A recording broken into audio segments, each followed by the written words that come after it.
Hello. Hi. My name's Caitlin. I'm going to be the nurse practitioner performing your abdominal assessment today. Okay. Can you please confirm your name and date of birth for me? Nolan Enos, 9/10/98. Perfect. And is it alright for going Nolan? Mm-hmm. Do I have consent to perform this exam today? Mm-hmm. Good. And I've already performed hand hygiene. So what I'm going to do first, Nolan, is I'm going to inspect your abdomen. I'm going to auscultate. Then I'm going to percuss, and then finally palpate. And at the end, we'll do some special testing. Okay? Okay. Can you just lift your shirt up for me? In a normal assessment, I would have a Johnny or a gown on a patient, and it would be easier to perform this. And if it was a female patient, I would obviously allow for dignity. So, Nolan, what I'm doing is I'm inspecting your abdomen. I'm observing for any pulsations. I'm looking for scarring, any redness, any protrusions. Looking at the symmetry. I'm looking at your umbilicus, looking at the abdominal shape, and everything looks within normal limits. Nolan does not have any abnormal peristalsis going on. So next we're going to move on to auscultating. So I'm going to take out my stethoscope. We're going to use a variety of the diaphragm and the bell. We're going to auscultate in all 4 quadrants. So I'm going to start with the right lower quadrant. I'm going to be auscultating and listening for his bowel sounds.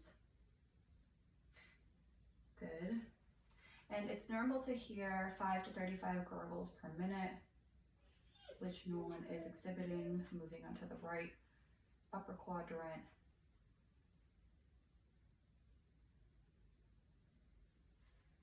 Moving on to the left upper quadrant. Good, I'm hearing positive bowel sounds, no hypoactive or hyperactive sounds. I'm gonna assess for any friction rubs over the liver, which I'm not hearing. Gonna assess over the spleen for any friction rubs as well. Good, I'm not hearing that either. We're gonna auscultate for any vascular bruits, so I'm gonna use my bell portion, listening over his aorta for any vascular bruits. I'm listening over his renal arteries, which I'm not hearing either.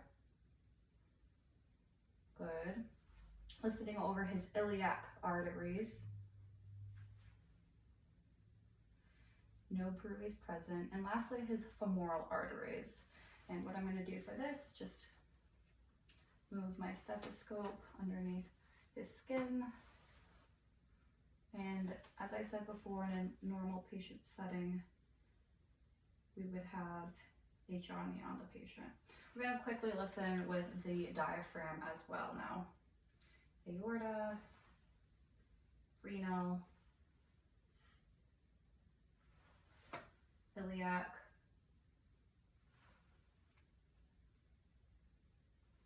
and then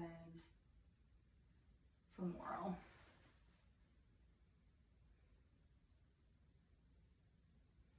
Okay, good, that sums up the auscultation point. I'm gonna put my stethoscope in my pocket. I'm actually gonna have you leave your shirt up because I'm gonna percuss now. So what I'm doing is taking my non-dominant hand and I'm gonna be striking with my dominant hand and listening for tympany and dullness. So as I'm percussing over the liver borders, it is supposed to be dull, indicating that there is the liver there. And keeping in mind while I'm percussing, if I'm hearing any dullness, it's indicative of fluid, masses, or organ enlargement. And as I'm percussing over the middle, it's normal to hear tympany. We're going to percuss the liver borders, which are between 6 to 12 centimeters. So what I'm going to have you do, Nolan, is inhale, and I'm moving up, feeling for that dullness. Good. Measuring that liver. Good. Then we're going to do the spleen portion. I'm percussing for any enlargement. We're going to percuss over the bladder to feel for any distension or enlargement as well. Good, and I'm not hearing any of that. So the percussion part is over. We're gonna move on to palpation.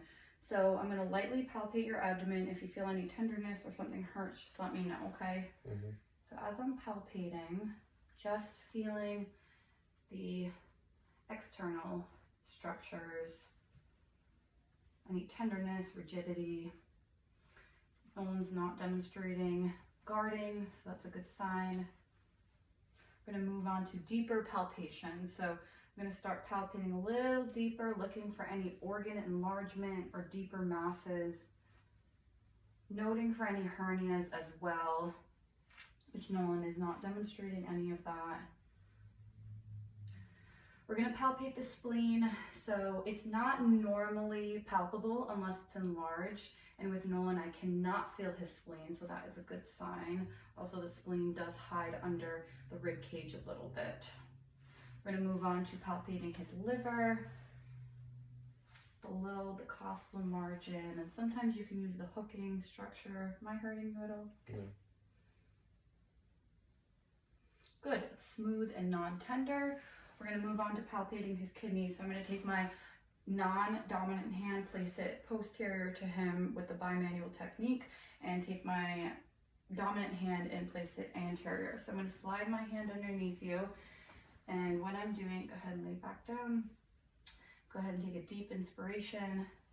Good, and what I'm doing is palpating to feel for any bulges or masses on his kidneys, and I'm not feeling that at all.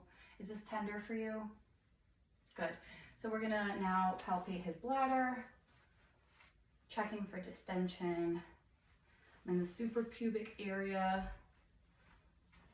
sometimes when you're doing this, the patient may have the urge to urinate.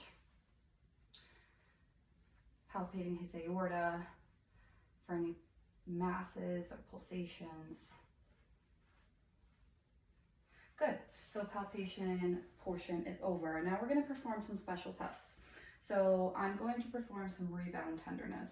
So when I place my hands on your right lower quadrant, Nolan, if when I release you feel pain, let me know, okay? Okay.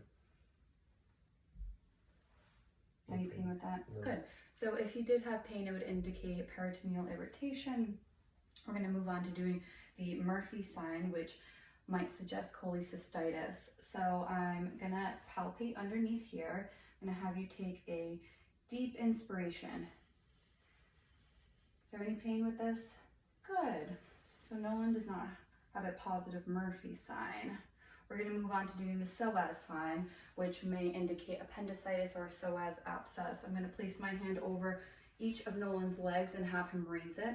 And if there is pain with that, then that might indicate what I have stated before. Go ahead and raise your leg. Okay. Now raise it with your knee bent a little bit. Just a little bit. Good. Is there any pain with that? Okay, we're going to do it with the other leg. Go ahead. Now do it with your knee slightly bent. Any pain? No. Good. We're going to do the arbitrator sign, which may indicate appendicitis or a pelvic abscess if positive. So Nolan, go ahead and flex your knee. I'm going to raise it up. Yep. And now I'm going to move it externally, internally. Any pain with that? Good. We're going to do it with the other leg. Move it internally, externally. Any pain with that? Good. We're going to do the Rothschild sign. So I'm going to press on the left lower quadrant. If he feels pain on the right lower quadrant, it may be positive. So any pain with that? No. Good. So that's within normal limits as well. And last but not least, we're going to perform shifting dullness. So as I'm doing this, I'm percussing Nolan's lateral sides and I'm looking for fluid.